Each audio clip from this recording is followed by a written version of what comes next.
So I was, as Dean mentioned, I was born in Jordan. I was born and raised in Jordan, and I lived there for the first 17 years of my life. And I came to the United States as a student in '99, and I have been in the country ever since.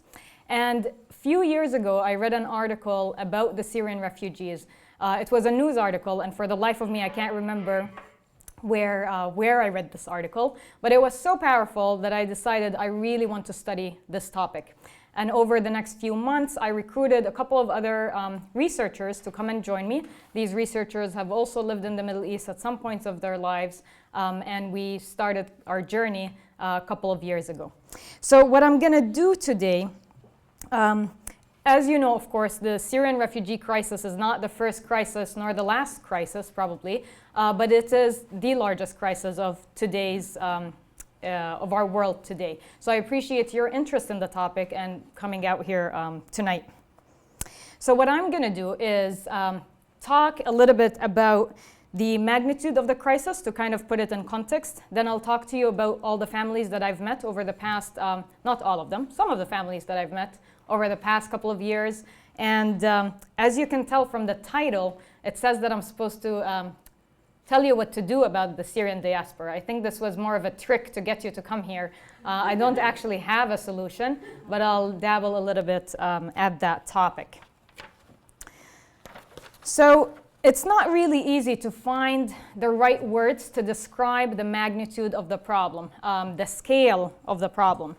More than 220,000 people have been killed since March 2011. By the time I'm done with this talk tonight, over the next half an hour, it's estimated that 3 more will be killed. And half of the Syrian population has been displaced. The majority of this population has been displaced internally within Syria, and some of them multiple times. So they have moved from one home to one town to another city and so forth. And over 3 million have been displaced externally. And as Dean mentioned, the countries that have absorbed the most refugees have been Turkey, Lebanon, and Jordan in that order. And then Iraq, even Iraq, people are seeking refuge in Iraq.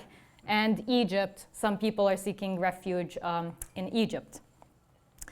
To place the context of the magnitude of the impact this has had on a country like Jordan, percentage-wise, it's the equivalent of all of Canada moving into the United States and increasing the population of the country by 10%. This is what has happened in Jordan over the past 4 years. Jordan's situation is actually a little bit even better than Lebanon's situation, where the impact has even been greater. So I went there to study specifically as a communication professor. Obviously, the topic I'm interested in is the looking at the world from a communication prism and looking at how information and communication technologies have played a role in the new lives of refugees in Jordan. But naturally, throughout the process, I learned about all different types of aspects of refugees' lives. And it turns out when I give talks, people are way more interested in what life is like for refugees than in my research, which makes perfect sense. So I've decided to focus a lot of my talk today on really the living conditions of the refugees that I met with. This is a picture of one of the refugees that we met. We often ask questions about cell phones because we found out that cell phones really do play a very central role in the new lives of refugees, and that's simply a picture of that. So this is one of the families I met. To tell you the stories of Syrian refugees, I'm going to focus first on the official UNHCR camps, where approximately 20% of the refugees live in Jordan. Then I'm going to tell you about unofficial camps, where when I was there last week, I met with families who live in unofficial camps. And then I'll tell you about the majority of the population who live in actually urban environments, most of them in Amman and the outskirts of the city. And then I'll tell you a little bit briefly about my research. So there are 4 official refugee camps in Jordan. Throughout the past couple of years, I visited 3 of them. And the term camp is actually used loosely in this context. As you can see from this picture, you can see some tents, and there are also some what looks like boxes, these structures. They're referred to as caravans. And in December 2013, the first time I visited this specific camp, the UNHCR was in the process of transitioning people out of the tents into these caravans. Now, they're referred to as caravans. They don't actually have wheels, right? But they are this literally a box, one unit. It has a door, it has a window, and obviously it's sturdier than a tent. So when it rains, life would be better inside the caravan than inside the tent. This picture was taken at Zatari camp, which is the largest refugee camp in Jordan. At some point, at its highest point, it was estimated that 120,000 refugees have lived in that camp. And that's the camp that receives the most media attention. So all the celebrities, when you hear of a movie star going to the refugee camp, chances are any picture you see has been taken at this camp. It is only a few miles from the border of Syria. It's obviously, the majority of Jordan has desert-like conditions, so I'm sure you can tell from the picture, it's pretty much desert anywhere you look, no green. And the camp is organized by districts to kind of keep the camp manageable and the distribution of goods manageable. So as mentioned, the caravans, although they don't have wheels, what often happens is that refugees want to replicate the lives the lives that they had back home in their new environment in the camps. And what happens is that they find wheels somewhere, and as you can see from this picture, few gentlemen are carrying the caravan and pushing it from one district to another to relocate closer to family members and to friends. And this happens very often. So what happens, the refugee arrives, they get assigned a specific location, and they decide that they're going to move the location to be closer to family and friends. And the young lady in the picture is actually one of my research colleagues who I traveled with. If you can see from this picture, again, it's literally one room. So inside, it's exactly as it looks like. It's one room where multi-generational families usually live. This room serves as the living room, as the bedroom, as the dining room. It pretty much serves as the whole, serves all kinds of purposes. And the furniture, as you can tell, consists of mattresses that are usually supplied by UNHCR and blankets, and that's really pretty much it. So that's really all their possessions. The kitchens in refugee camps are communal, which means every district has a couple of kitchens that people use. This is a picture of one of the kitchens that I visited in one of the districts.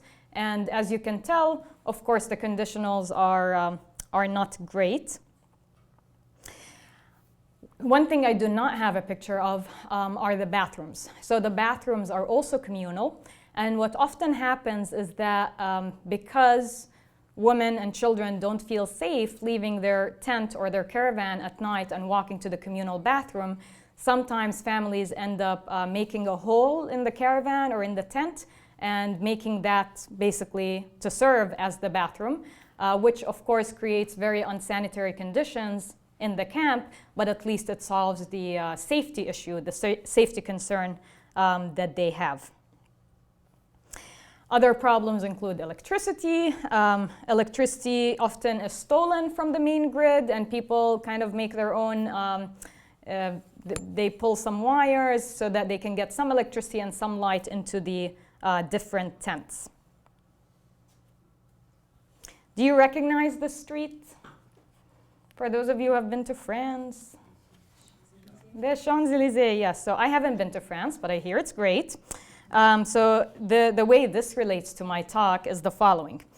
In Zatari, because the place developed as a city very, very quickly within a couple of years, the refugees have built a main street where they have numerous shops that serve all kinds of things, including groceries, restaurants, selling clothes, all these things you can find there. And this main street in Zaatari camp is referred to as the Champs-Élysées because it's the main street where people go. So this picture right here, you can tell this is a shop that's about to be opened. This is almost the grand opening. And the gentleman is writing the name of the shop and what the shop will be serving. So this is kind of a brand new shop. There are very few job opportunities in the camp. What happens is the World Food Program provides for the refugees what is referred to as coupons. Now the system has changed a bit, but basically they provide the equivalent of $33 a month per member of the family. And those $33 refugees use to purchase from very specific locations goods, basically food. And if they had any extra money, again, they can shop at this district. This is an example of the grocery store that I was telling you about, kind of a vegetable market. Here you can buy used television sets and used washing machines. And actually, in the corner, it says that you can buy water and you can buy ice. And this is not a great picture because we were in the car, but you can buy clothes from the shop. And there's also a computer lab. The computer lab does not have internet, but it does have video games. So some children, if they can afford it, they go to this specific store to play video games and pass time. There's obviously not much to do in the camp, so you have to pass time. And this really, all these images demonstrate how the resiliency of the human spirit. So even though they are in this very difficult situation, they are recreating life and they're trying to make an income for themselves and trying to, at least temporarily, rebuild their lives. This is a mosque, so you can also find mosques in the camp. And one thing actually I didn't mention in terms of the clothes, you can also buy wedding dresses at the camp.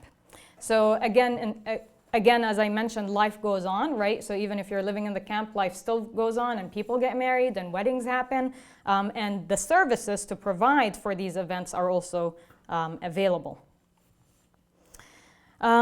This is what transportation looks like in the camp.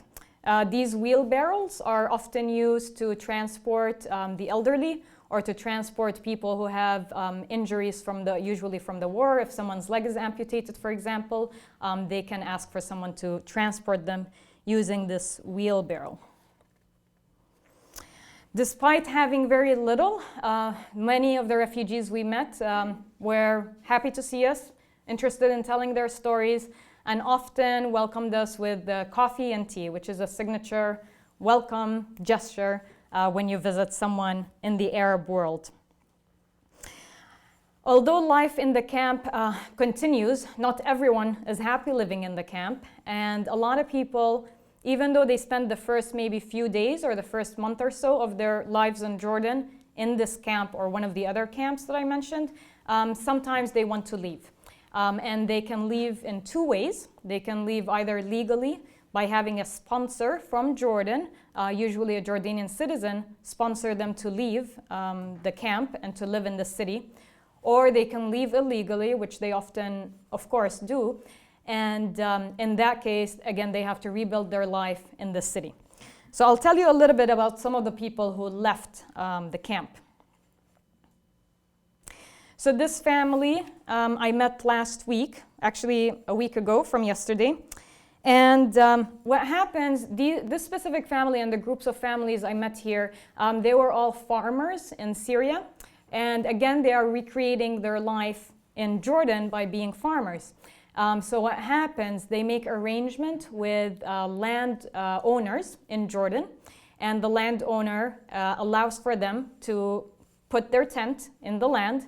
And they end up working in the field for approximately $1.30 an hour. Of course, work is not stable, so some days there is no work, some days there is work for a couple of hours, and whatever income they get, again, they try to use to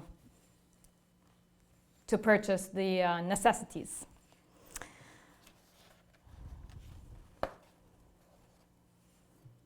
This is one of the children I met.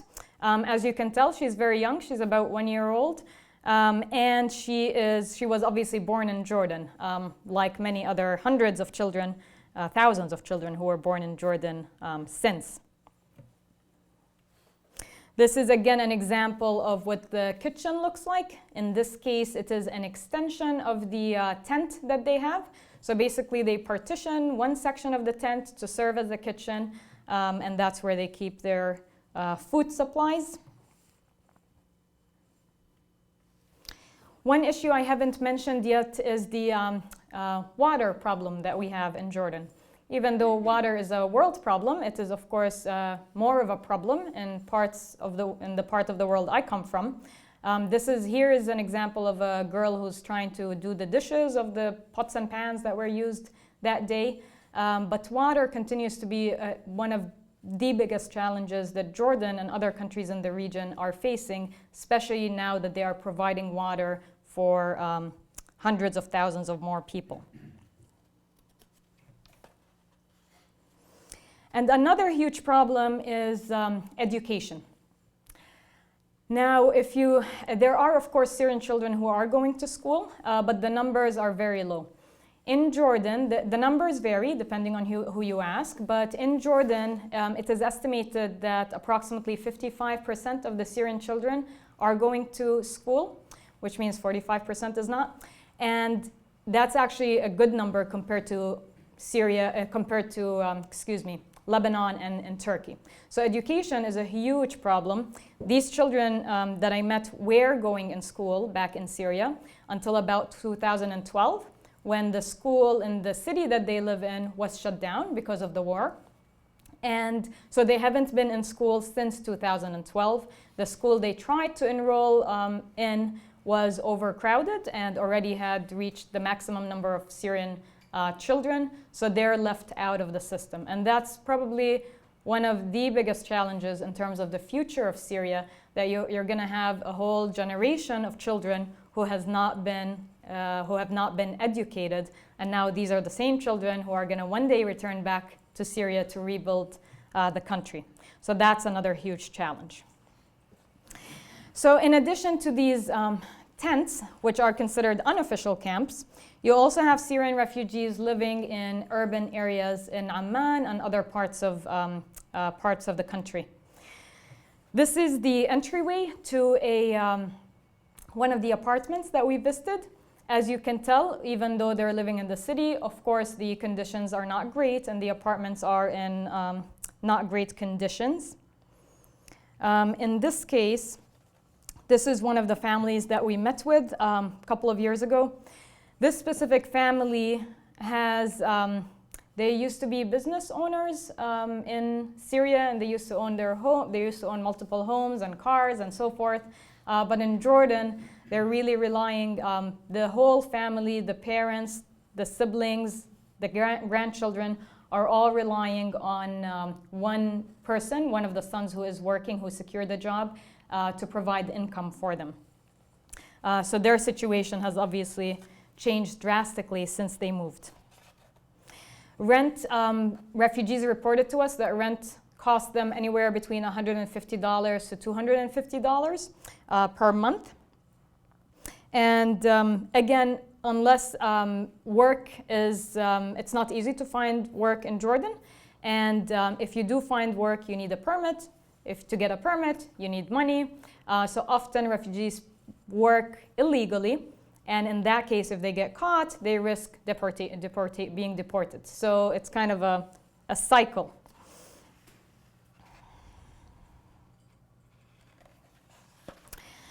These are some children that we met actually 2 years ago this month.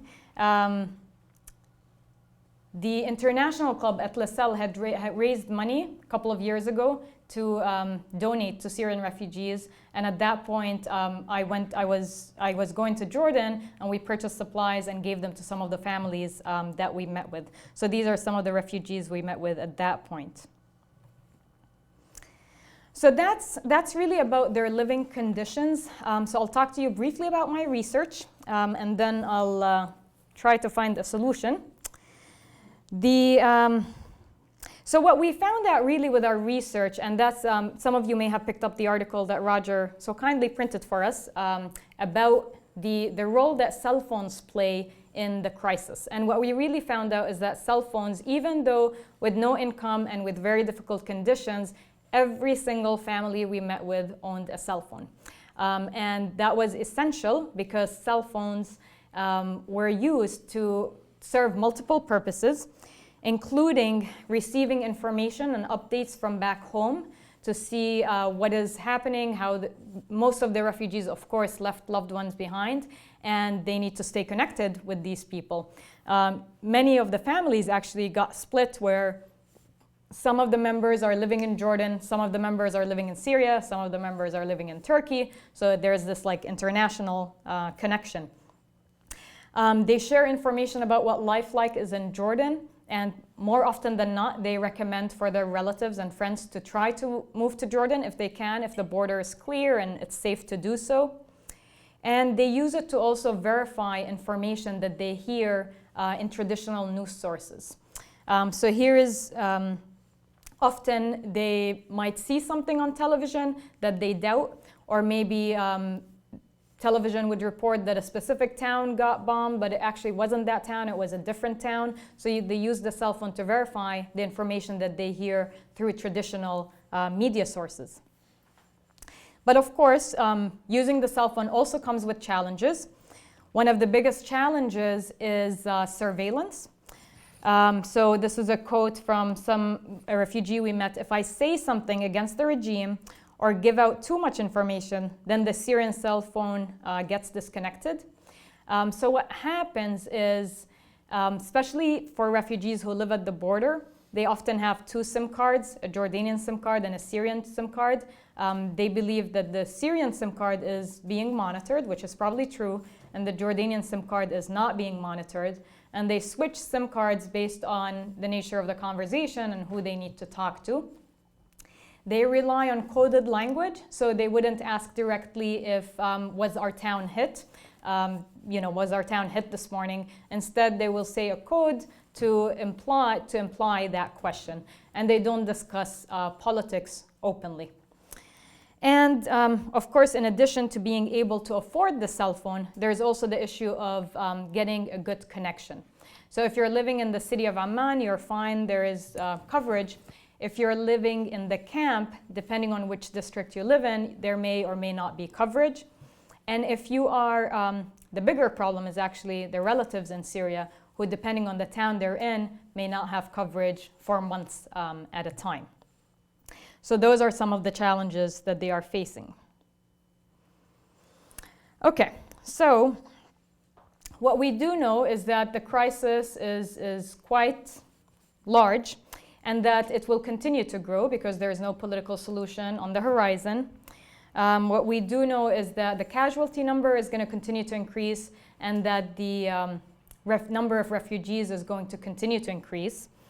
And even though the countries have been, at least the neighboring countries, have been welcoming for refugees, they really have reached the maximum in terms of how many services they can provide for them. And it's really causing further instability in a region that's not stable to begin with. And even though people are resilient and they're trying to make a life for themselves in their new hometown, they do need help beyond simple donations. Of course, the US has been, to its credit, it has been the largest donor to the Syrian refugee crisis. But those donations, of course, serve short-term. So there are short-term solutions, right? So they provide for water and food and so forth, but they don't serve the longer-term problem, which is building an income for these refugees so they can help themselves. The desire of every single person I met is to go back to Syria, and often the conversations ended with, inshallah, I will go back to Syria in the near future. By God's will, I'll go back to Syria in the near future. However, being realistic, the country has witnessed billions of dollars worth of damage, and it's estimated that it could take decades for the country to be rebuilt in terms of infrastructure and in terms of the economy. So meanwhile, in addition to donations, what I believe needs to happen is resettlement programs for some of the refugees, especially the ones who are living in the worst circumstances. And resettlement programs obviously have to come from the developing world, including the United States, which President Obama has been talking about in the past recent months. So I will end my talk here. Very quickly, special thanks to my 3 co-researchers, especially Dr. Melissa Wall, who traveled with me a number of times from California State University.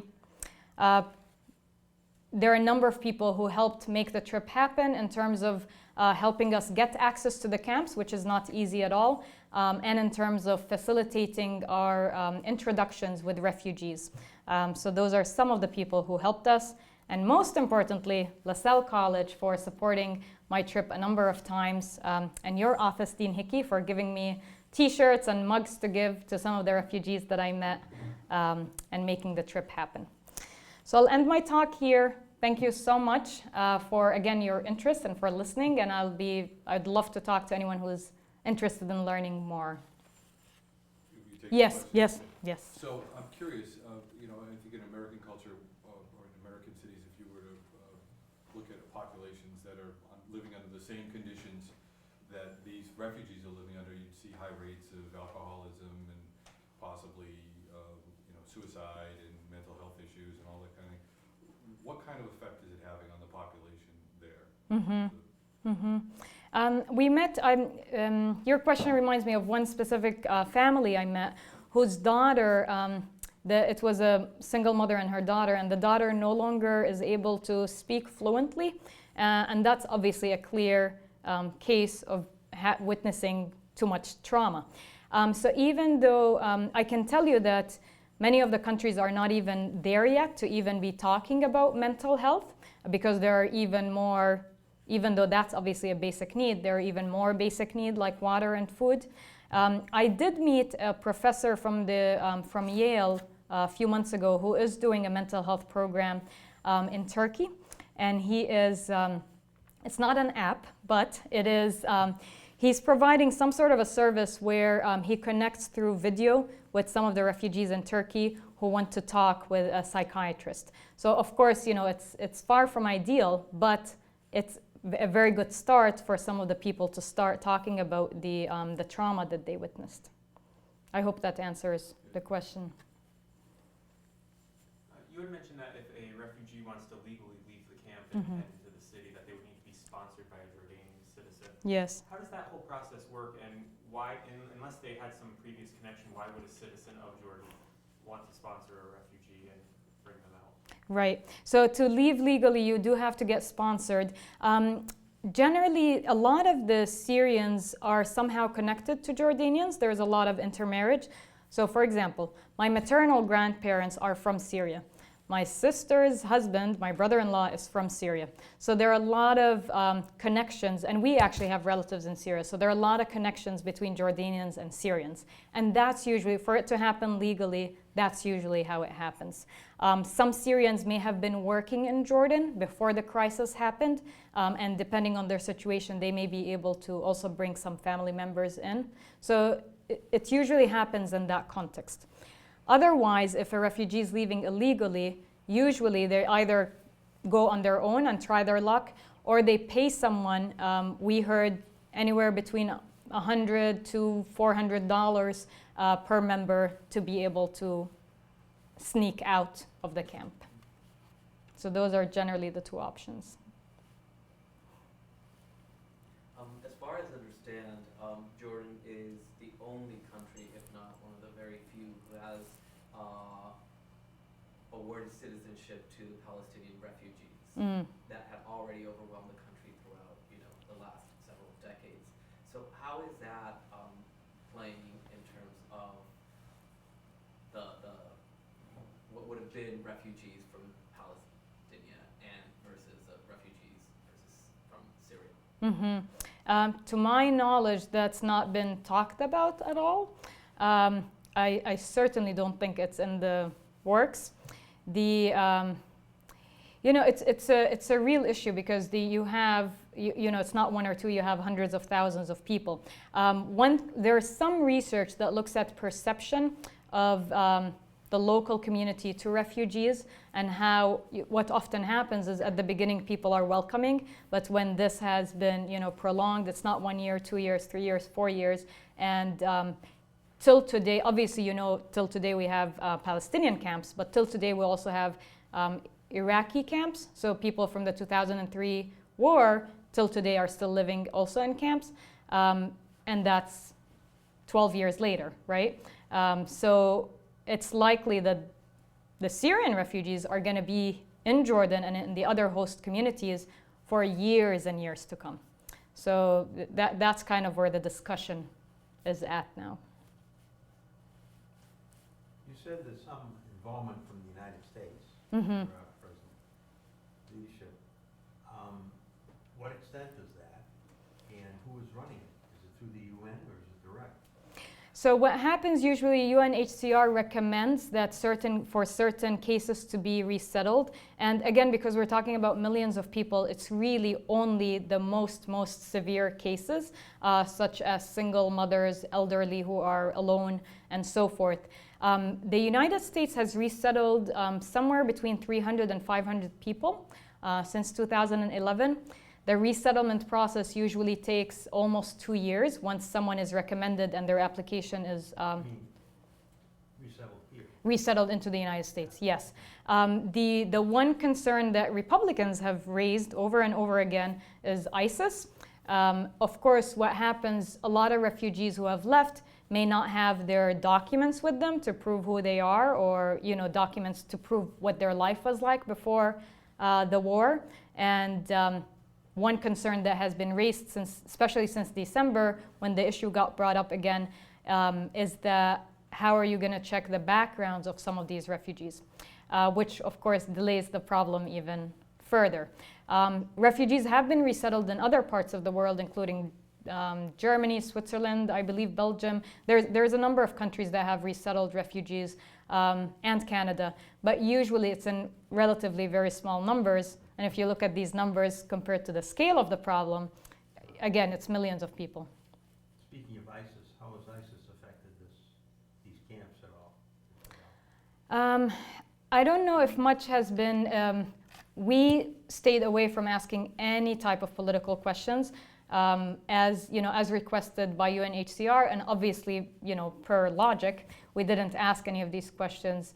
Of course, it's a fear. It's a fear because the borders are relatively, you know, one can go back and forth relatively. So it's certainly a concern. And I'll leave it at that. In your estimation, what has to happen for the world to take notice and for there to be some sense of urgency that we need to address this issue? I think we care most about issues that affect us, and I think if we talk about instability in the region, is going to affect instability in the whole world. I think perhaps that's like the one direct link, because of course the Syrian crisis is not the only crisis happening in the world, but it is one of the more pressing crises. So I think if we talk about instability and what life would look like if the refugee crisis was not solved. Yeah. You say they want to go back to Syria, and that's not likely in the near future for a couple of reasons. First of all, it's a broken state, Mm-hmm. and then a lot of the country, I believe, has been destroyed. Mm-hmm. You're talking many generations before there'll be any movement back, it seems Mhm. like. Yes, I believe so. So the refugees came from, a lot of the refugees came from cities that have been destroyed. There are, of course, still cities that haven't been destroyed, but for these refugees to go back to their cities, there is no economy, there are no schools, there are no jobs, there are no shops.